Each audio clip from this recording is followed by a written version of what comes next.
Salut tout le monde, c'est Jérémy de Monsieur Jérémy et... Salut tout le monde, moi c'est Lou, Lou Junior. Ouais, je sais pas si vous vous rappelez, on s'était vu dans une précédente vidéo, le lien il est là ou là, je ne sais jamais.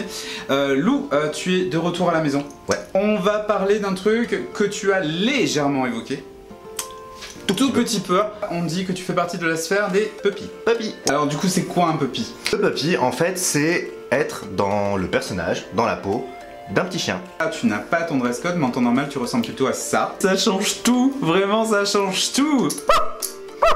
Ouais, je peux parler avec. Regarde, là, on voit ma on voit bouche. ta bouche. Hein. Du coup, là, t'as un masque justement en néoprène, c'est ce qu'on disait dans la vidéo. C'est ça, absolument. Donc ça, c'est du néoprène brillant. Oui. Et il y a quelques parties qui sont mates. Et voilà, c'est comme ça qu'on m'entend parce que ma bouche est accessible. Alors franchement, je vais vous dire un truc, moi je suis pas habitué, c'est très spécial quand on n'est pas prévenu. Je savais, c'est-à-dire j'ai déjà vu... Ah putain, tu m'énerves. Ça fait peur, je suis pas à l'aise. Donc c'est pour ça que j'ai dit je voulais vraiment qu'on parle du puppy play parce que c'est des choses qui reviennent très souvent dans les demandes. Et mais c'est pas mon milieu quoi, donc c'était ridicule que j'en parle. Et toi tu feras ça beaucoup mieux que moi je pense, vraiment. Je vais essayer. Eh oui. Je vais enlever le masque. Ouais vas-y. Ah. Voilà, c'est un petit peu Mieux. moins chaud aussi. T'as commencé, comment t'as... Enfin tout le bordel, tu sais, les questions habituelles, on va dire qu'on pose souvent, je suis désolé, elles sont un peu cons, mais Non, voilà, c'est il faut les poser. Quand? Alors j'ai commencé, j'avais 26 ans. Puppy play, ça consiste, donc comme vous avez pu le voir en fait, de porter un masque ou pas, hein, on n'est pas obligé d'avoir un masque pour se sentir puppy dans l'âme. Et ça marche un petit peu mieux parce qu'on ajoute une dimension visuelle supplémentaire quand on porte un masque. Et le fait d'être puppy en fait c'est de se libérer un petit peu de toutes ses responsabilités, de tous les petits tracas qu'on pourrait avoir dans la vie ou au travail. Et en fait d'oublier complètement tout et ne penser qu'à une chose, s'amuser. Ouais. À la baballe, rigoler, aboyer, voilà. Alors moi personnellement j'évolue plus dans enfin d'un point de vue sortie etc. Je suis plus dans une sphère dite libertine, donc hétérosexuelle.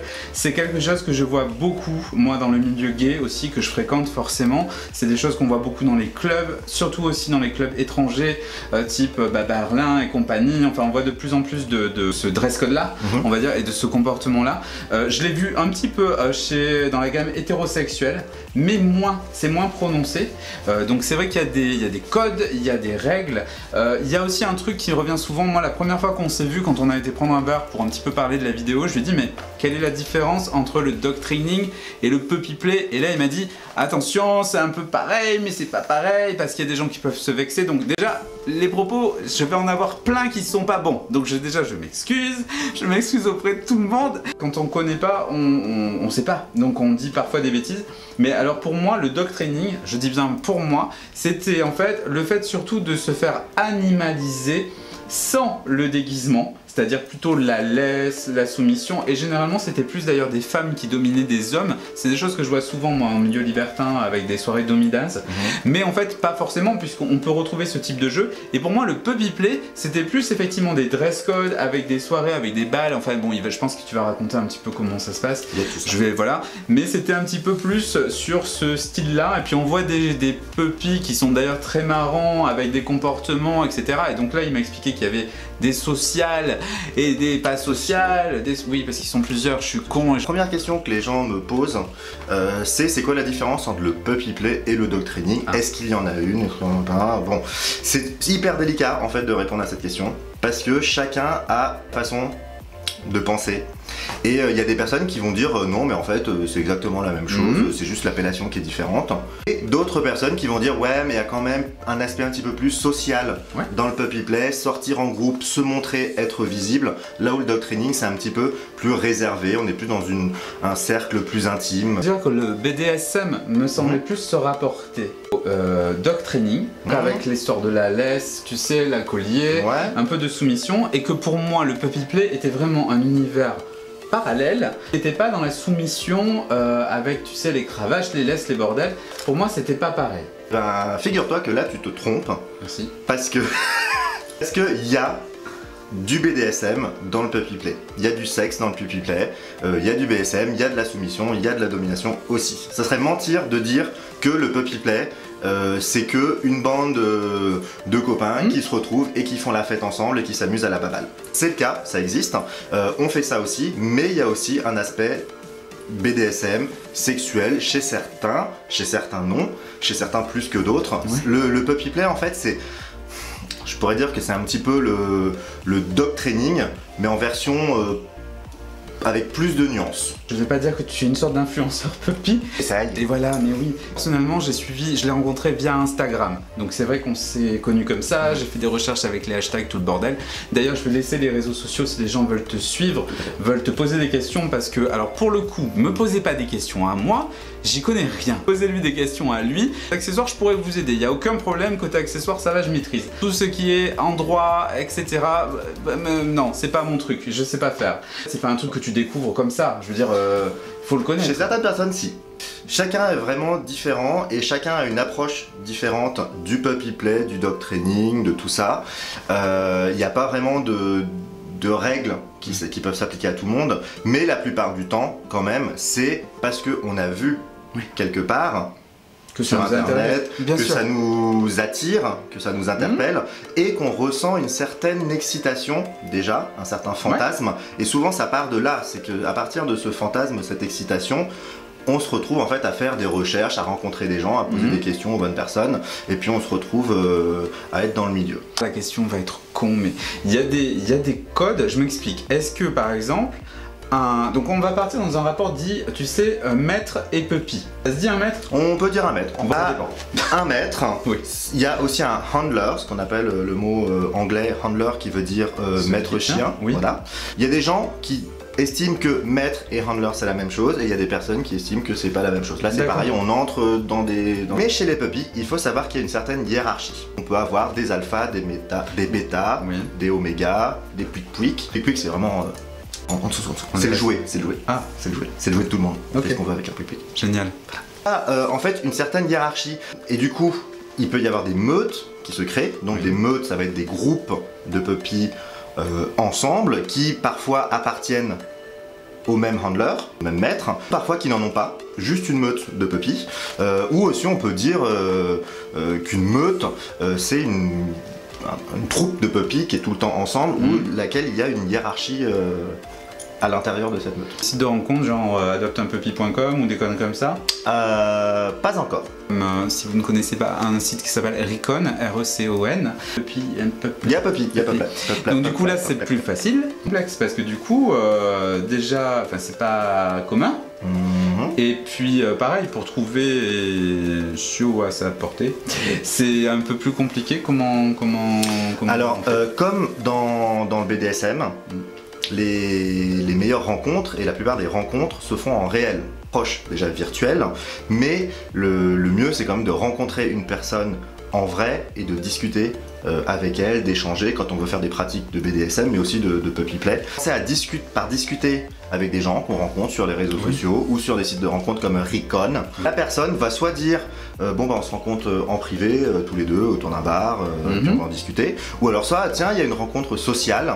Donc c'est en fait des espèces de munch puppies où il y a pas mal de puppies qui vont dans des bars, qui boivent un apéro. Comment on commence? Parce que du coup c'est vachement flippant. On se doute bien que si vous êtes là pour voir cette vidéo, c'est que forcément vous avez un intérêt. Soit vous êtes dedans, soit ça vous titille. Donc du coup on va vous expliquer justement comment vous aider. Surtout qu'en plus je sais qu'il y a beaucoup de jeunes qui me regardent et je ne voudrais pas, et c'est aussi pour ça que je voulais vraiment faire cette vidéo, que vous me fassiez des conneries ou des mauvaises rencontres juste pour assouvir un plaisir ou un fantasme. Et c'est pour ça que ça me semble intéressant qu'il soit là. On a le droit d'assouvir un fantasme, on a le droit de vouloir faire du puppy juste pour une fois avec un partenaire. Le tout c'est de faire ça correctement et proprement et avec beaucoup de sécurité, comme beaucoup de pratiques dites extrêmes ou BDSM. Très présent sur les réseaux sociaux, est-ce que tu fais d'autres choses en rapport avec cette activité-là? Je travaille déjà dans un sex shop. Oui. Donc bah, forcément j'ai une certaine approche BDSM de par mon métier. Après, bien évidemment, en dehors de mon boulot, je m'éclate, je fais du puppy, je suis entouré de puppies partout. La plupart de mes amis, c'est des puppies, on est tous puppy. Le truc c'est qu'en fait c'est une communauté qui reste assez mystérieuse. Ouais. Parce que c'est vrai que souvent on les voit soit en groupe, on n'ose pas trop s'en approcher. Ça fait hyper peur. Non mais attends, on peut être intimidé. Franchement, c'est hyper intimidant parce que tu vas dans un bar, toi t'es parti, tu vois des gens qui sont par terre, qui ont des masques. Alors, par terre, ça dépend. Hein. Oui, bah moi ils étaient par terre. Oui. Du coup, il y en avait un paquet et tu t'approches, il y en a un qui grogne quand. Alors tu dis bon, waouh, non mais ça surprend franchement la vérité. Et je trouve ça génial parce que j'adore ce type de code. Ça fait souvent que je vous le dis. Moi j'aime beaucoup les soirées libertines, j'aime beaucoup les soirées BDSM, tout ça, pour le dress code et l'ambiance qui s'en découle. Et je trouve que c'est rare parce que du coup ça se perd dans pas mal de trucs fétichistes. T'as beaucoup de gens qui ne jouent pas le jeu. Là, si tu joues pas le jeu, on ne voit pas. Donc forcément, c'est génial. Moi j'aime bien, franchement j'aime bien. Mais après, effectivement, il y a des codes qu'il faut maîtriser et comprendre. Et quand on est novice, c'est le bordel. En fait, moi, tout ce que j'ai envie de dire aux novices qui veulent s'intéresser au puppy play, c'est de dialoguer avec des puppies dans le respect, de poser des questions.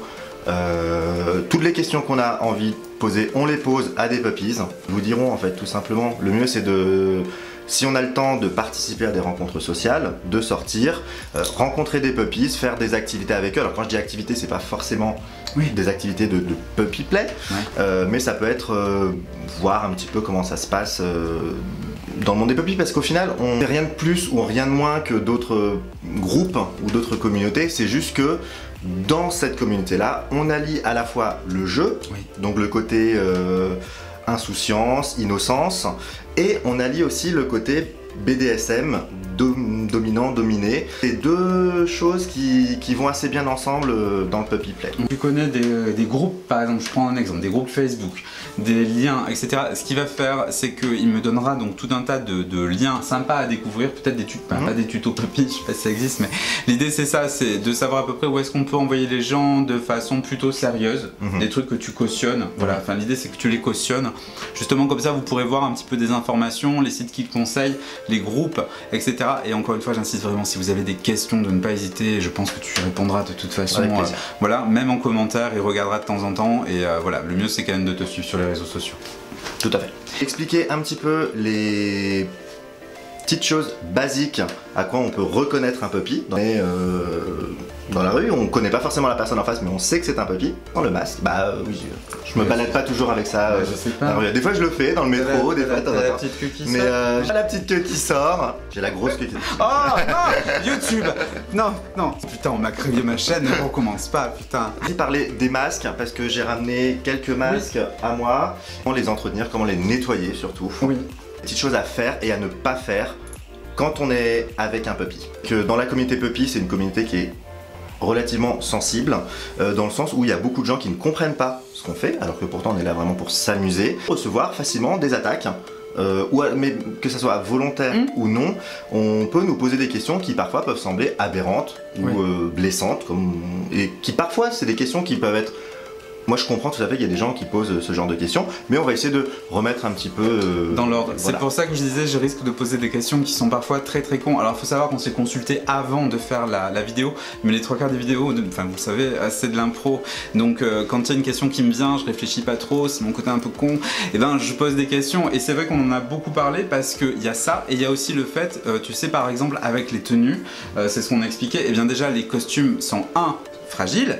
Deuxièmement aussi, c'est qu'il y a derrière des attaches, des choses comme ça. Donc ce que vous trouvez parfois juste bête, genre caresser ou tenir ou maintenir, ben ça peut faire super mal et blesser l'autre quoi.